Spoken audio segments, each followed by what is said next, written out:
Hello friends, कैसे हो आप लोग। दोस्तों, अगर मैं आपसे पूछूं कि आपको क्या लगता है आने वाले साल में आपकी इनकम कितनी होगी, एक एस्टिमेशन। तो हो सकता है आप में से कुछ लोग बोलोगे 2 लाख, कुछ 3 लाख, कुछ 5, कुछ 10 लाख। ठीक है, एस्टिमेशन। आपको लग रहा है कि आपकी इनकम जो है वो सपोज 10 लाख होने वाली है। ये आपको लग रहा है, हुई नहीं है, ये आपका एस्टिमेशन है। ठीक है, अगर मैं ये कहूं कि वो जो आपको लग रहा है ना, ये जो आपकी एस्टिमेशन है इनकम, उसके ऊपर आपको टैक्स अभी पे करना पड़ेगा, तो आप क्या कहोगे कि अभी इनकम हुई नहीं है, आपको लग रहा है कि इतनी इनकम होने वाली है, ठीक है, और आपको टैक्स पहले पे करना है।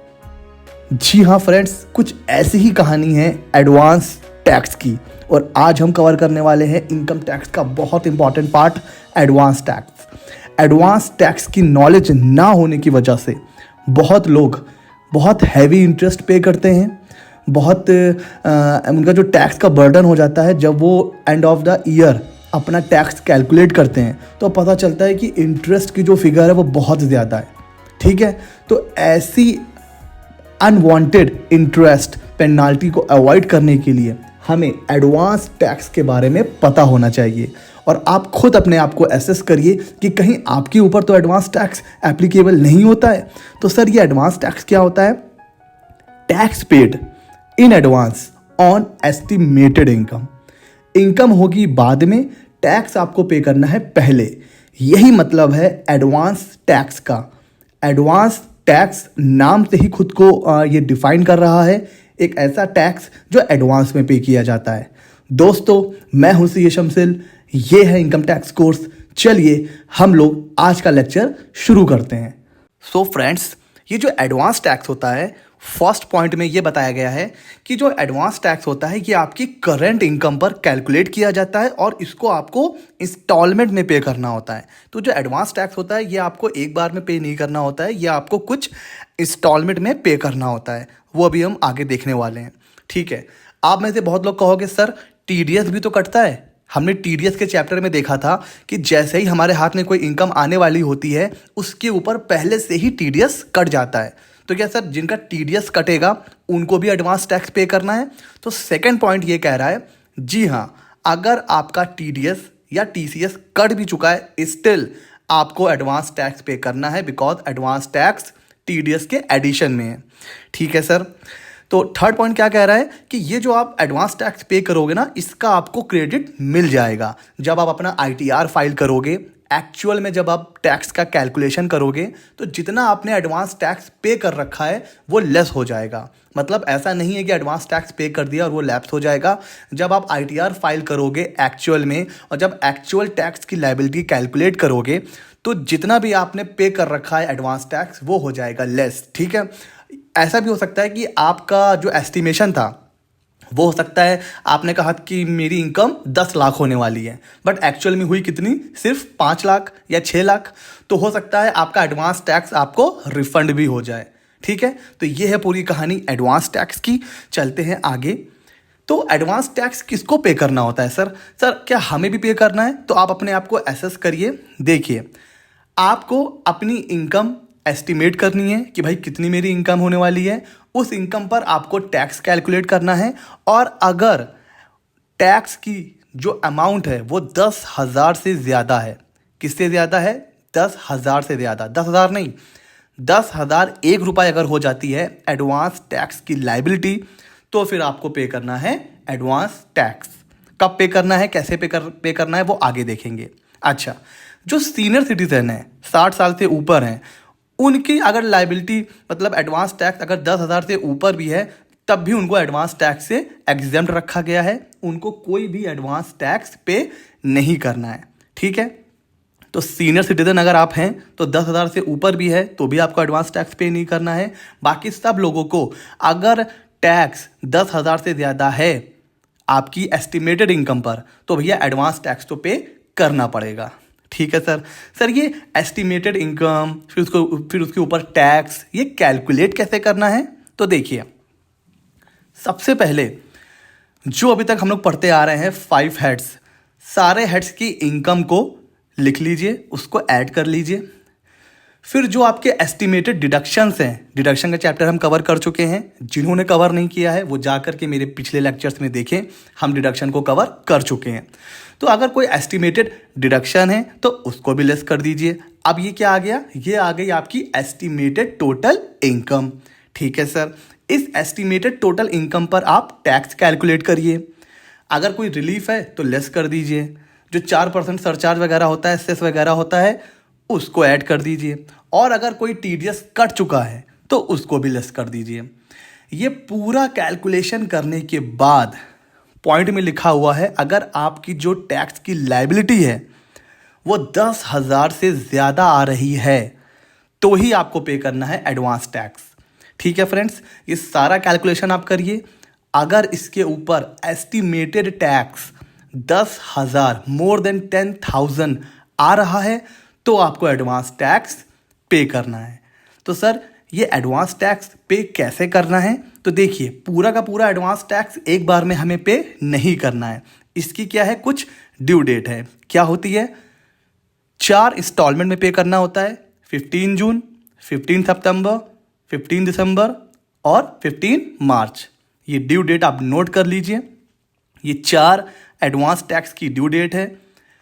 जितना भी आपका टैक्स आ रहा है उसका 15% पहले इंस्टॉलमेंट में, 45% दूसरे इंस्टॉलमेंट में, 75% तीसरे इंस्टॉलमेंट में, एंड जब लास्ट इंस्टॉलमेंट आएगी 15 मार्च को तो पूरा एडवांस टैक्स पे कर देना है। हाँ, जो आपने पहले पे कर दिया है पहले के इंस्टॉलमेंट में वो आपको लेस कर देना है। ठीक है, जो लोग 44AD जो हमने सेक्शन पढ़ा था पीजीबीपी के चैप्टर में प्रिजम्पटिव इनकम वाला, अगर आपने वो भी नहीं देखा है तो पहले पीजीबीपी के चैप्टर कवर कर लीजिए।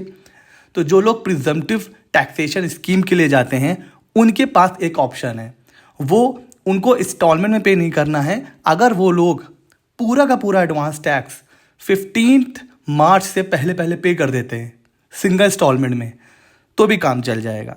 ठीक है, तो अगर आप 44AD के लिए जा रहे हैं और पूरा का पूरा एडवांस टैक्स 15 मार्च से पहले पहले पे कर देते हैं तो भी काम चल जाएगा। ठीक है फ्रेंड्स, तो ये है ड्यू डेट एडवांस टैक्स पे करने की। अब चलते हैं आगे। अगला पॉइंट ये कह रहा है कि जो ड्यू डेट है एडवांस टैक्स की, जैसे 15 जून, सितंबर, दिसंबर, मार्च, अगर ये कोई पब्लिक हॉलीडे पड़ जाता है, कोई त्यौहार पड़ गया, होली, दिवाली, कुछ भी ऐसा पड़ गया, तो अगर कोई नेशनल हॉलीडे पड़ जाता है ड्यू डेट पे तो जो नेक्स्ट वर्किंग डे है, ठीक है, नेक्स्ट वर्किंग डे जो भी है उस दिन भी अगर आपने एडवांस टैक्स पे कर दिया, ठीक है, जैसे मान लीजिए 15 मार्च उस दिन होली पड़ गई, 16 मार्च उस दिन संडे है, तो जो नेक्स्ट वर्किंग डे है वो कब आया, 17 मार्च, 17 मार्च, तो उस दिन भी अगर आपने एडवांस टैक्स पे कर दिया तो इसको 2 दिन का डिले नहीं माना जाएगा। इसको ऐसा माना जाएगा कि आपने टाइमली पे किया है। तो अगर कोई नेशनल हॉलीडे पड़ जाता है ड्यू डेट वाले दिन तो जो नेक्स्ट वर्किंग डे है उस दिन भी आप एडवांस टैक्स पे कर सकते हैं। No interest will be charged. ठीक है, आगे चलते हैं। सर अगर हमने एडवांस टैक्स पे नहीं किया तो कोई हमारा क्या बिगाड़ लेगा? सो सर आपके ऊपर लग जाएगा इंटरेस्ट, वो भी कितना, 1% पर मंथ और पार्ट देयर ऑफ। इसका मतलब मैंने आपको बताया था कि जब जब पार्ट देयर ऑफ लिखा होगा तो हम उसको पूरा मंथ मान के चलते हैं। तो अगर 1.5 मंथ है तो उसको पूरा 2 महीना माना जाएगा, 2.5 मंथ है तो उसको पूरा 3 मंथ्स माना जाएगा। अच्छा, कब से लगेगा इंटरेस्ट?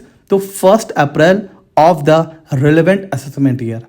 जो भी रिलेवेंट असेसमेंट ईयर है उसका 1 अप्रैल से लेकर के up to the date of determination of total income.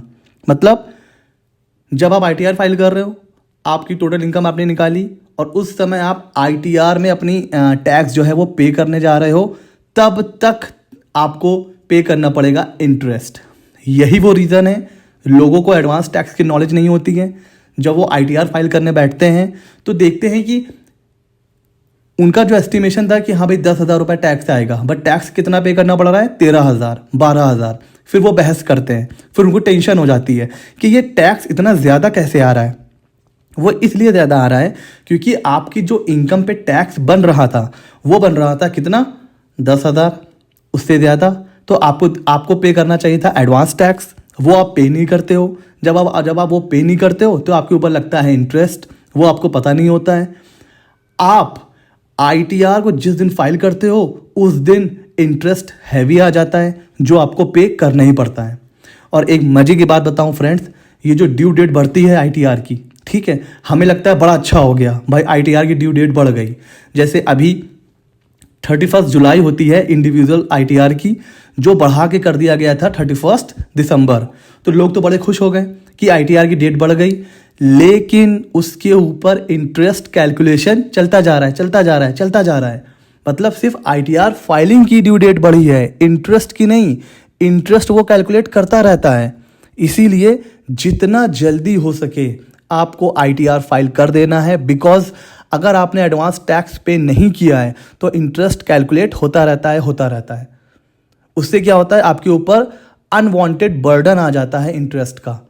तो आप लोग खुद या अपने क्लाइंट्स को ज़रूर बताइए कि वो अपनी इनकम को एसेस करें और एडवांस टैक्स अगर एप्लीकेबल है तो ज़रूर पे करें। ठीक है, तो ये थी एडवांस टैक्स की कहानी। एक छोटा सा क्वेश्चन है कि आपको एडवांस टैक्स कैलकुलेट करना है। सैलरी इनकम है 5 lakh, house property 1,20,000, interest income 50,000, winning from lottery है 40,000। अब आपको कैलकुलेट करना है एडवांस टैक्स। इनका TDS जो कटा हुआ है वो कटा हुआ है 12,000, 12,000, और ये 10,000 PPF में डिपॉजिट करते हैं। इन सारी चीज़ों को कंसीडर करते हुए you have to calculate advance tax. आप एडवांस टैक्स कैलकुलेट करिए, मुझे बताइए किस ड्यू डेट किस ड्यू डेट को कितना कितना एडवांस टैक्स पे करना है। ठीक है, तो इसका आंसर मैं आपको अपने अगले वीडियो में बताऊंगा। तब तक आप लोग थोड़ा दिमाग खर्च कीजिए, इसका आंसर निकालिए, कमेंट सेक्शन में मुझे बताइए या मेरे टेलीग्राम चैनल पे बताइए।